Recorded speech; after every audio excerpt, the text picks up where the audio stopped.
എന്താ അലക്സ്?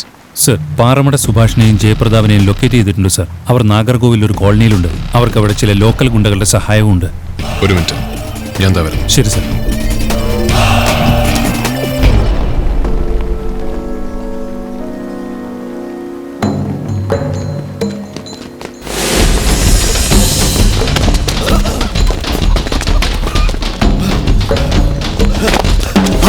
டிஜிபிக்கு நம்ம இடம் தெரிஞ்சு போச்சு. வா.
സംഭവം നടന്ന രാത്രി നടന്നോക്കെയൊന്ന് പറ, with every single detail.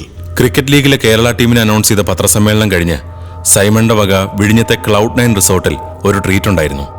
Party തീർന്നപ്പോ money 1 Simon എന്നോടും ജയനോടും അയാളോടൊപ്പം അയാളുടെ ഫാം ഹൗസിൽ കൂടാൻ പറഞ്ഞു.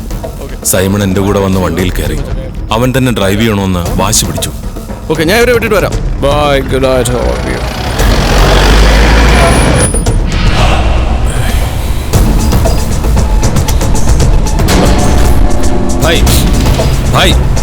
ഭായിന് വണ്ടി ഓടിക്കണ്ട, ഫിറ്റാ, ഞാൻ ഓടിക്കാം. ഞാൻ തന്നെ ഓടിച്ചോളാം. നിർത്ത് ഭായ്, ഞാൻ ഓടിക്കാം. Get out of the vehicle. You swine. എന്നെ ബോസ് ചെയ്യുന്നു. പുറത്തിറങ്ങ്. ഭായ്, ഞാൻ Get out. ഭായ് ഇറങ്ങാൻ. ഭായ്, ഏയ്,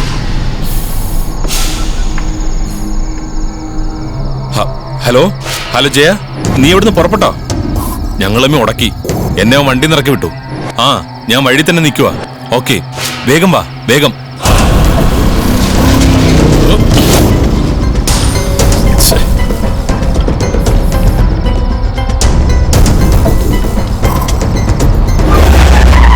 ഡേയ്, വണ്ടി അവൻ എവിടെയെങ്കിലും കൊണ്ടുപോയി ചാർത്തി കാണുന്ന എന്റെ പേടി. നീ വേഗം വണ്ടിയെട്.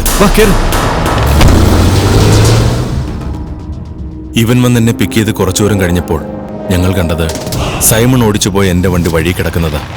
വണ്ടി നിർത്തി ഞങ്ങൾ ഇറങ്ങി sir. Simon Simon Simon Simon എന്ത് പറ്റി? സൈമൺ എന്താ? ആരെ നിന്നെ കുട്ടി? സൈമൺ പറ. സൈമൺ എന്തേലും പറ നീ. സൈമൺ സൈമൺ പോലീസ് വിട് വിട്. നമ്മുടെ സൈമൺ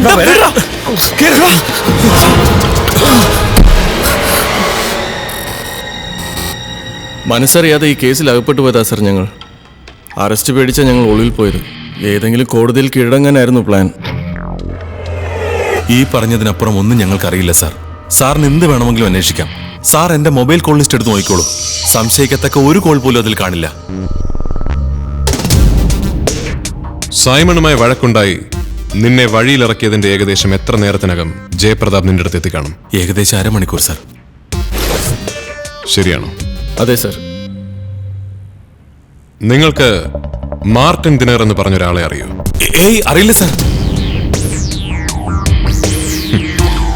നിനക്കെന്താ സുഭാഷ്, വല്ലാത്തൊരു റിയാക്ഷൻ ചേഞ്ച്?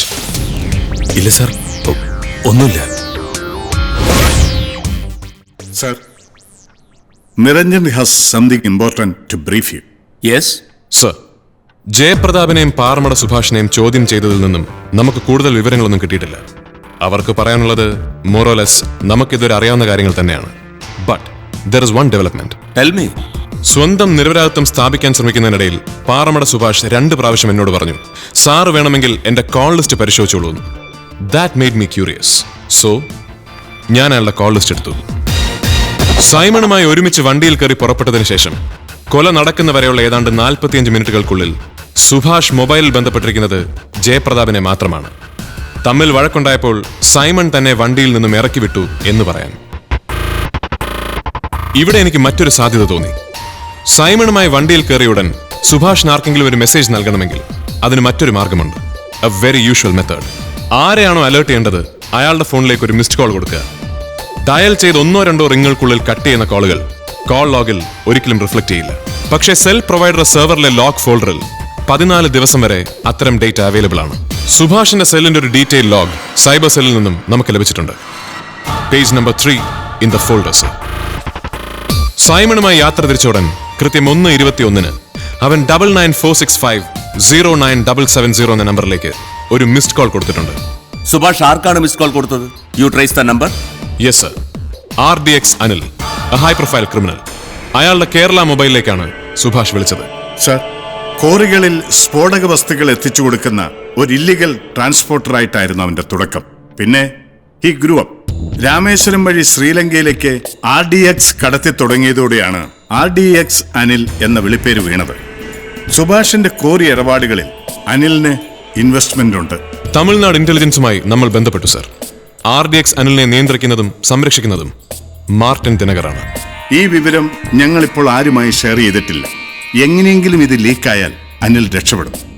നിരഞ്ജൻ ഉദ്ദേശിക്കുന്നത് അനിലിനെ ഒരു സിംഗിൾ ഹാൻഡഡ് ഓപ്പറേഷനിലൂടെ കീഴ്പ്പെടുത്തുക എന്നതാണ്. Are you sure you can?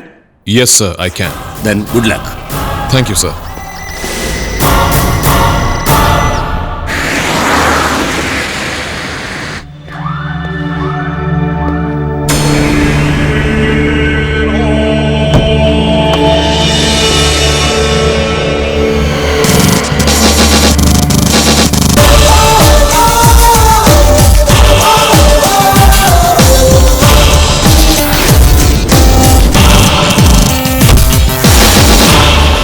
You are taken. Come with me.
നീയും RDX അനിൽ എന്ന ഇവനും തമ്മിൽ എന്താ ബന്ധം?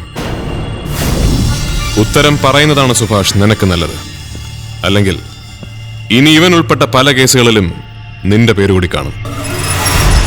ഞാൻ പറയാം സാർ, ഞാൻ കോറി ബിസിനസ് തുടങ്ങിയപ്പോൾ ലൈസൻസ് ഇല്ലാതെ വെടിമരുന്ന് എത്തിച്ചു തന്നിരുന്നത് അനിൽഭായി ആണ്. അന്ന് മുതലുള്ള അടുപ്പമാണ്. അതിനുശേഷം പല ബിസിനസ്സും ഞങ്ങൾ ഒരുമിച്ച് ചെയ്തിട്ടുണ്ട്. ബിസിനസ് എന്ന് പറഞ്ഞാൽ കൊട്ടേഷൻ, ഭൂമി പിടുത്തം, ഹവാല, പിന്നെ രാമേശ്വരം വഴി ആയുധം കടത്തൽ അല്ലേടോ? കൊല നടന്ന രാത്രി ജയപ്രതാപനെ ഒഴിവാക്കി സൈമണുമായി അയാളുടെ ഫാം ഹൗസിലേക്ക് യാത്ര പുറപ്പെട്ടത് വ്യക്തമായ ഉദ്ദേശത്തോടുകൂടിയായിരുന്നു അല്ലേ? ശരിയാണ് സർ. ഇവനാണ് സൈമണുമായി ആദ്യം പോയിക്കോളാം എന്ന് പറയുന്നത്.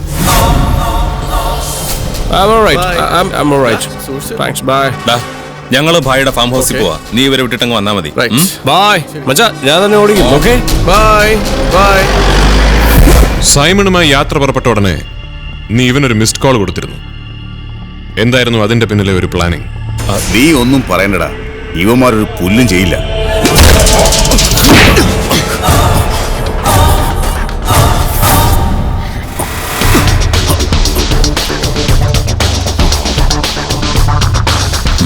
പറയാം സാർ, ഞങ്ങൾ പുറപ്പെട്ട വിവരം വഴിയിൽ കാത്തുനിന്ന് അനിൽഭായി അറിയിക്കാനാണ് ഞാൻ മിസ് കോൾ കൊടുത്തത്.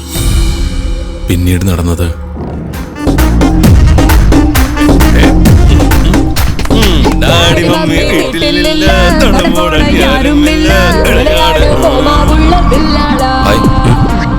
എന്റെ ഒരു ഫ്രണ്ട് അവിടെ വെയിറ്റ് ചെയ്യുന്നുണ്ട്. ഒന്ന് വണ്ടി നിർത്തണേ.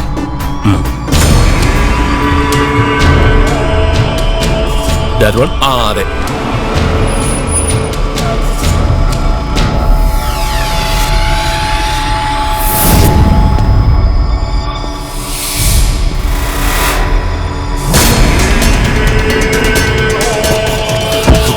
What's happening here? Move the car. Go.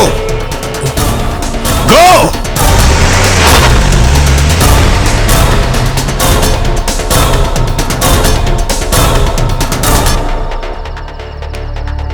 Hello Jayanthi, പുറപ്പെട്ടോ? ആ, ഞങ്ങളൊന്ന് ഉടക്കി. അവന്റെ വണ്ടി നിറക്കി വിട്ടു. ഞാൻ വഴി തന്നെ നിൽക്കുക. Come fast. ഓക്കെ. നീ തന്നെ ഏർപ്പാടാക്കിയ ജോഷുവയും സംഘവും ഏതാണ്ട് 1.5 കിലോമീറ്റർ അകലെ കാത്തു നിൽക്കുന്നുണ്ടായിരുന്നു, ശരിയല്ലേ? ശരിയാണ് സർ. അനിൽഭായിയാണ് ഐഡിയ തന്നത്. സൈമണിന്റെ കൊല യാദൃച്ഛികമായി സംഭവിച്ച ഒന്നാണെന്ന് വരുത്തി തീർക്കണമെന്ന് പറഞ്ഞു. ഞാനും ജോഷുവും കൂടി എല്ലാം പ്ലാൻ ചെയ്തു. സൈമണിനെ കുത്താൻ മുള്ളാണി ബിജുവിനെ ഏർപ്പാടാക്കിയത് ജോഷുവാണ്. സാറ് പറഞ്ഞതുപോലെ ജോഷുവും ഗാങ്ങും ഞാൻ ഇറങ്ങിയ സ്ഥലത്തിന് 1.5 കിലോമീറ്റർ അപ്പുറം കാത്തു നിൽക്കുന്നുണ്ടായിരുന്നു. Drive on.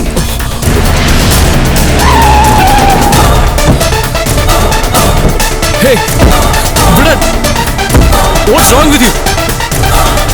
Leave it.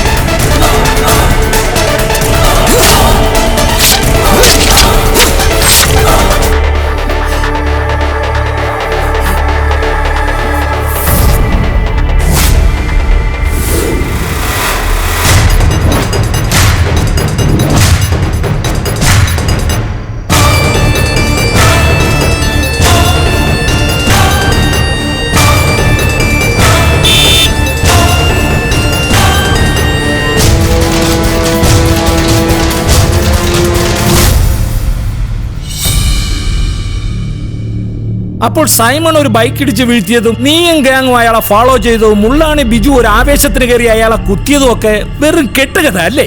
ശിഹാബുദ്ദീന് മനസ്സിലായില്ലേ? ആസൂത്രിതമായ കൊലപാതകമല്ല, മറിച്ച് യാദൃശ്ചികമായി സംഭവിച്ചാണെന്ന് വരുത്തി തീർത്താൽ കോടതിയിൽ കടുത്ത ശിക്ഷയുണ്ടാവില്ല. സർ, എനിക്കൊരു കാര്യം പറയാനുണ്ട്. യെസ്. സൈമണിന്റെ കഴുത്തിൽ കണ്ട മുറിവ് മുള്ളാണി ബിജുവിന്റെ കത്തിയിൽ നിന്നല്ല സംഭവിച്ചത്. അതിവന്റെ പണിയായിരിക്കും, അനിലിന്റെ. ജോഷുയ്ക്ക് പണി പാളിയാൽ ഉണ്ടാകാവുന്ന റിസ്ക് ഒഴിവാക്കാൻ വേണ്ടി നീ ആദ്യം സൈമന്റെ കഴുത്തിൽ കുത്തി, പിന്നീട് എവന്മാർക്ക് ഇട്ടുകൊടുത്തു അല്ലടാ?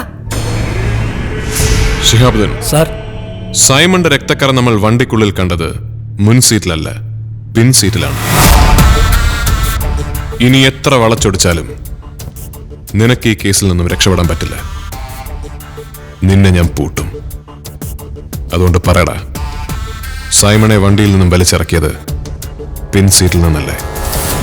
അതെ സർ. പിൻസീറ്റിൽ നിന്ന് ഞാൻ പിടിച്ചിറക്കുമ്പോൾ അയാളുടെ കഴുത്തിൽ നിന്ന് രക്തം ഒഴുകുന്നുണ്ടായിരുന്നു. ഞാൻ പറഞ്ഞ പ്രകാരം മുള്ളാണി അയാളെ വീണ്ടും 3 തവണ കുത്തി. സോ സുഭാഷ് ഇറങ്ങിയ സ്ഥലം മുതൽ ജോഷുവ കാത്തുനിന്ന സ്ഥലം വരെയുള്ള യാത്രക്കിടയിൽ സൈമന്റെ കഴുത്തിൽ ഒരു മോർട്ടൽ വൂണ്ടുണ്ടായി. നീ സൈമണെ വണ്ടിയുടെ പിൻസീറ്റിൽ കിടത്തി വണ്ടി ഓടിച്ച് ജോഷുവയും സംഘവും കാത്തുനിന്ന സ്ഥലം വരെ എത്തി. അവിടെ മദ്യലഹരിയിലായിരുന്ന മുള്ളാണി ബിജു സൈമണെ വീണ്ടും കുത്തി.